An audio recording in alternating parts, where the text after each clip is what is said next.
안녕하세요. 본인 소개 간단하게 부탁드립니다. 네, 안녕하세요. 저는 단국대학교 녹지정유학 전공의 교수 송원경입니다. 그리고 네. 지금 연구실은 제가 지금 같이 있지만 공간생태 연구실을 운영을 하고 있습니다. 저는 단국대학교 환경원예 조경학과 중에서도 공간생태연구실에서 석사 과정에 재학하고 있는 김경태 연구원이라고 합니다. 현재 진행하고 있는 연구에 대해서 간단하게 소개 부탁드리겠습니다.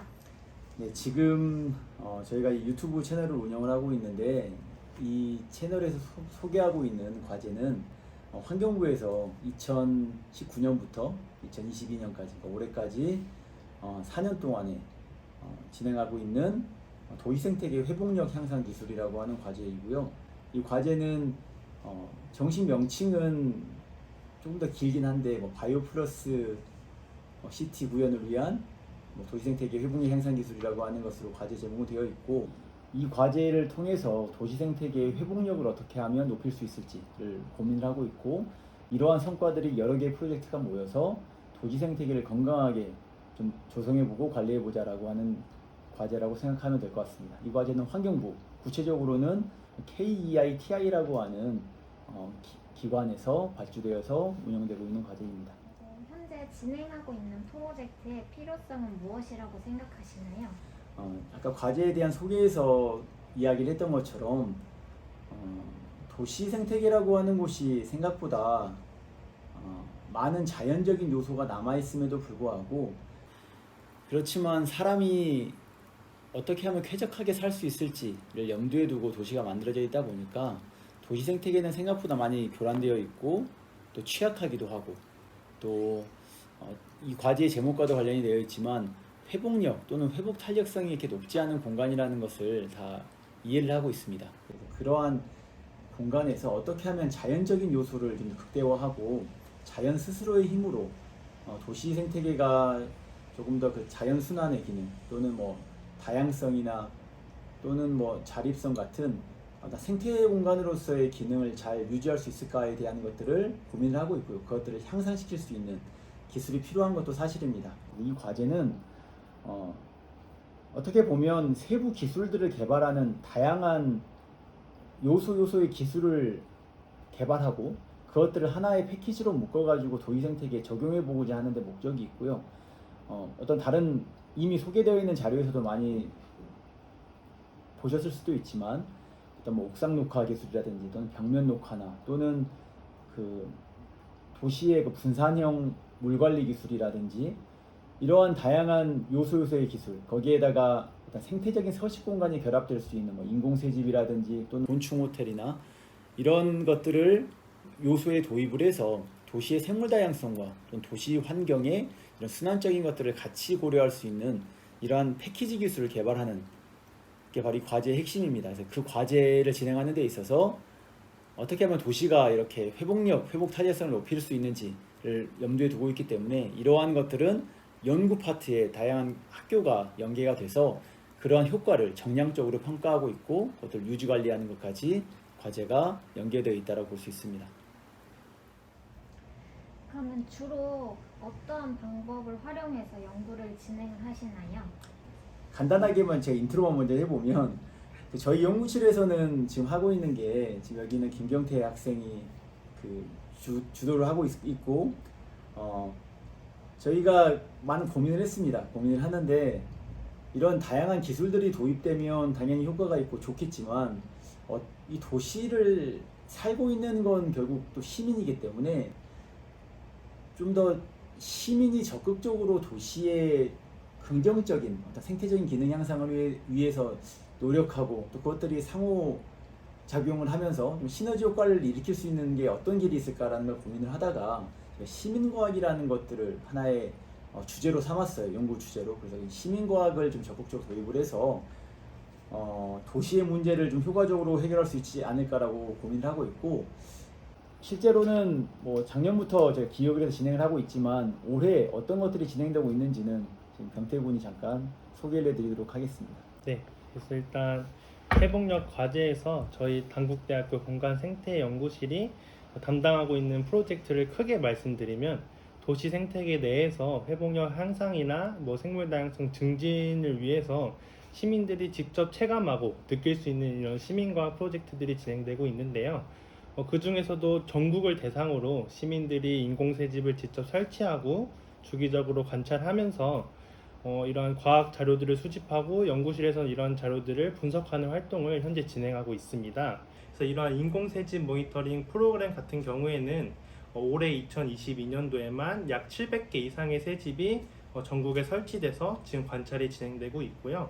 해당 프로그램을 통해서 시민들이 직접 도심 내에서 쉽게 관찰할 수 있는 박새라든지 곤줄박이와 같은 소형 박새과 조류들을 이렇게 직접 번식 과정을 눈으로 체험하고 경험할 수 있고, 도시 개발로 인해 서식지가 줄어드는 이런 조류들의 번식과 둥지 자원들을 이렇게 보급해주는 활동을 저희 연구실과 함께 체험하고 이렇게 진행하고 있습니다.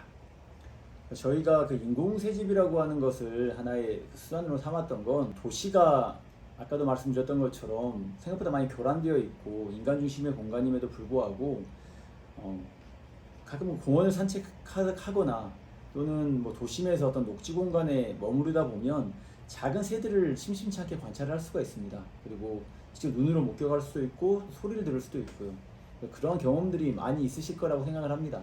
우리의 굉장히 가까운 곳에 이런 자연이 있음에도 불구하고 관심을 갖지 않으면 또 쉽게 지나치기 쉽거든요. 저희 연구실은 이런 작은 새들, 좀 구체적으로는 박새과라고 대표되는 작은 그 어떤 구멍을 잘 이용하는, 집으로 둥지로 이용하는 이런 새들을 대상으로 인공새집을 제공을 하고 그러면 번식의 가능성을 좀 높여줄 수 있도록 하는데 이 프로그램의 목적이 있었다고 보시면 되고요.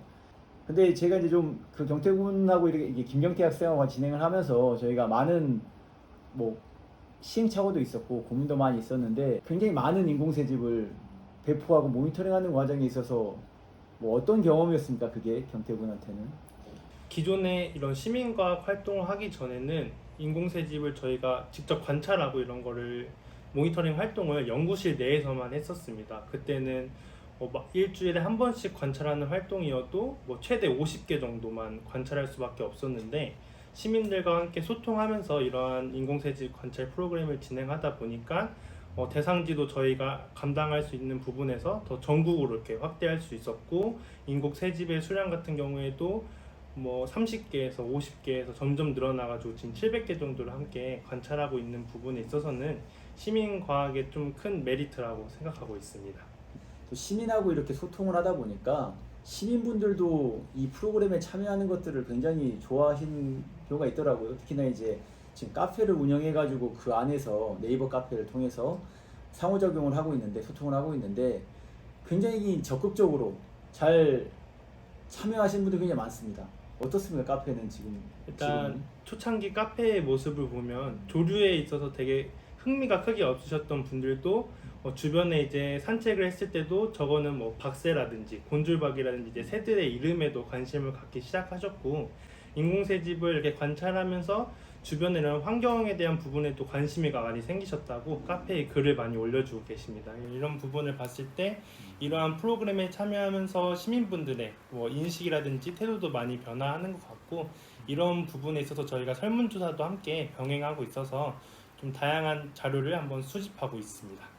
저희가 이제 이런 시민과학이라는 프로젝트를 진행하면서 얻을 수 있는 성과라고 할 수 있는 가장 중요한 게 바로 저는 이 부분이었다고 생각을 합니다. 그러니까 시민들이 환경에 대해서, 자기가 살고 있는 지역의 환경과 생태에 대해서 관심을 갖기 시작하고, 또 거기에다가 보통 이런 프로그램들은 개인적으로 진행하기도 하지만 좀 아이들과 같이 진행하는 경우도 굉장히 많더라고요. 그러니까 지금의 좀 긍정적인 경험이 자연스럽게 후대로 연결되고 있는 게 아닐까라는 생각도 들었고, 또 관심이 있으신 분들 간의 또 네트워크도 좋았기 때문에 서로 간에 소통을 하면서 시너지 효과도 잘 발생하고 있는 것 같아요. 그래서 이런 것들이 결국 도시를 살고 있는 건 시민인데, 내가 이 시민 스스로가 내 공간에 관심을 갖는 것부터가 어떻게 보면 도시의 그 질을 바꿔주는 데 굉장히 중요한 키라고 생각을 합니다. 그런 부분에서는 저희가 이번 연구의 어떤 이런 과학적인 또 연구적인 성과 이상의 것들을 시민과학을 통해서 저희가 얻고 있다고 생각을 하고 있습니다. 그리고 이번에 그 학교와 연계돼 가지고 하고 있는 프로그램도 뭐 간단하게는 소개를 해줄 수 있습니다. 이런 현재 진행되고 있는 전국 이런 활동을 통해서 참여하시는 시민분들 중에서 교사분들께서 요청을 해주셔서 간단하게 6개 학교 정도와 지금 인공세지 모니터링 프로그램을 별도로 진행하고 있습니다. 그 중에서도 최근에는 합천 경상남도 합천군에 위치한 합천가야초등학교에 방문해서 학생들과 생물 다양성 수업을 간단하게 진행을 했고요. 인공세지 모니터링 프로그램을 이런 초등학교 학생들이나 중학교, 고등학교 학생들이 참여하면서도 이런 모니터링 과정에서 수행 능력에도 어느 정도 성과가 있는지, 아니면 이런 프로그램에 참여하면서 학생들이 환경에 대한 관심이 더 커지는지에 대해서도 함께 친구들과 이렇게 소통하고 있는 중입니다. 김경태 학생이 이 프로그램을 관리를 하면서 많은 자료를 제공을 하고 또 실제로 방문을 해가지고 교육도 진행을 하고 하는 과정에서 굉장히 그 긍정적인 소통을 했었습니다. 그런 것들이 학생들에게도 호응을 많이 얻었고요. 그런 프로그램을 운영했다는 것 자체가 저희 과제에서도 제가 볼 때는 어떤 연구, 실험실에서만 진행하기는 어려운 굉장히 값진 성과였다라고 생각을 하고 있습니다. 네, 그럼 소개해주신 프로젝트의 결과에 대해서 간단하게 말씀해 주실 수 있을까요? 지금까지 진행되고 있는 그 시민과학 프로그램은 아직 다 완결이 된 건 아닙니다. 얘들이 딱 한 번만 번식을 하는 게 아니라 영양 상태에 따라서는 뭐 2-3번 정도까지도 번식을 할 수가 있어가지고 그 시기가 완전히 다 끝난 이후에 이 데이터는 좀 정리를 할 예정입니다. 시민들이 이렇게 충실하게 모니터링을 해주셨던 그 결과 자료는 크게는 2가지 정도로 아마 이 데이터 결과물을 취합할 수가 있을 것 같아요. 첫 번째는 시민들이 계속 중간중간에 과정을 사진을 촬영해 주고 있어요. 그러면 사진을 촬영하게 되면 이곳에서 그 인공새집을 대상 종이 이용을 했는지, 또는 어떤 새가 이용했는지, 언제 이용했는지, 이곳에서 알을 몇 개를 낳았고 알이 실제로 성우주로 부화했는지, 부화했던 새끼들이 이소를 해서 다 날아갔는지 또는 실패했는지, 이런 것들에 대한 정확한 시간과 어떤 과정에 대한 정보들을 얻을 수가 있고요. 2번째는 이제 저희가 사진을 찍게 되면 요즘에는 사진에서 그 좌표 정보가 남기 때문에 그분들이 설치했던 그 인공새집의 위치에 대한 정보들을 저희가 같이 공유를 받을 수가 있습니다. 그러면 공유받은 위치 정보를 기초로 해서 저희가 어떤 지리정보 시스템이라고 하는 것과 연계를 해서 그 공간에 대한 특징 같은 것들은 어떤 그 공간 모델링의 기법을 통해서 그 대상지의 특징 같은 것들을 시민들이 기록했던 자료와 같이 접목을 해서 어떠한 환경적인 특징이 이러한 조류의 번식이나 또 성공적인 이소에 기여했는지, 이런 자료 분석들을 앞으로도 계속 진행을 할 수가 있을 것 같고요.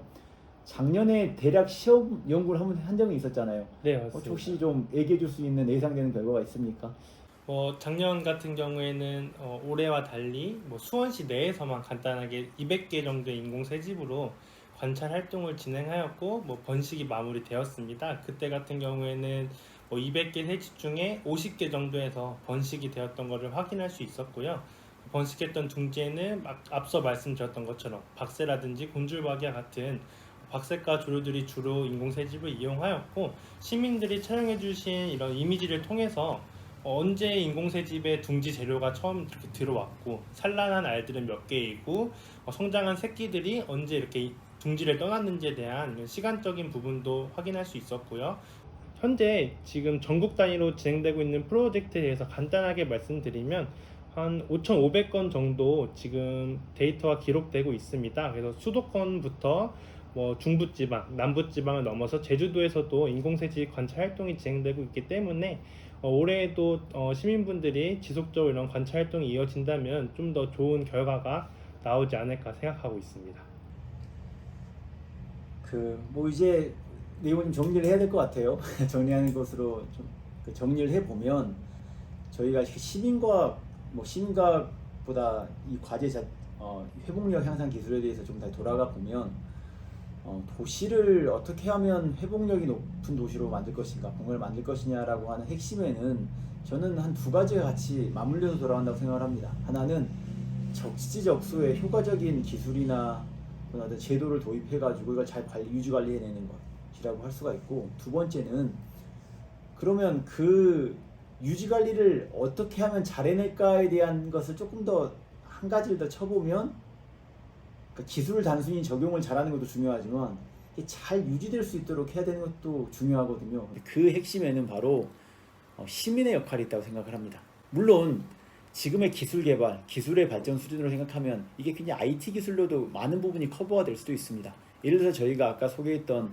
뭐 벽면이나 또는 옥상 녹화 또는 어떤 빗물 처리나 또는 우수를 저장할 수 있는 공간이라든지 또는 기타 뭐 어떤 그 생물의 다양성을 향상시킬 수 있는 어떤 시설이나 장치 같은 것들을 개발해서 적지적소에 배치시키면 효과적일 수 있는데, 그런 기술들이 영원하지는 않다라는 거예요. 언젠간 유지관리 해야 됩니다. 그러면 그 유지관리를 할 때 이런 IT 기법을 통해 가지고 시기에 따라서 모니터링하고 교체하고 이런 것들이 효과적이지만, 생각보다 도시라는 공간이 모든 게 다 이런 기술로만 커버될 수는 없더라고요. 그러면 이 도시에는 그 도시 안에 살고 있는 뭐 많게는 뭐 거의 수백만까지도 하나의 도시에 살고 있으니까, 또는 뭐 수십만, 수만일 수도 있고, 그 사람들의 눈과 손이, 발이 하나의 그 모니터링 장치가 될 수도 있는 게 바로 시민이지 않겠습니까? 그래서 시민의 힘을 잘 빌리면, 시민이 적극적으로 그 지역에 대한 애정을 갖고 참여를 하면 훨씬 더 그 지역을 지속 가능하게 유지하는 데 큰 기여를 할 수 있다고 생각을 합니다. 그래서 저희는 앞으로도 시민과 함께 할 수 있는 다양한 이런 연구 활동에 좀 집중할 생각이고요. 그래서 이런 시민과 프로젝트로 대표되는 이러한 연구 사업들을 도시 생태계의 회복력을 향상시키거나 또는 건강성을 잘 모니터링하고 또 건강성을 향상시킬 수 있는 이런 기술에도 한번 접목을 해볼 예정입니다. 김태구는 뭐 잘할 수 있겠습니까? 네, 시민과 함께 보다 좀 건강한 도시 생태계를 위해서 열심히 노력하겠습니다. 인터뷰 응해주셔서 감사합니다.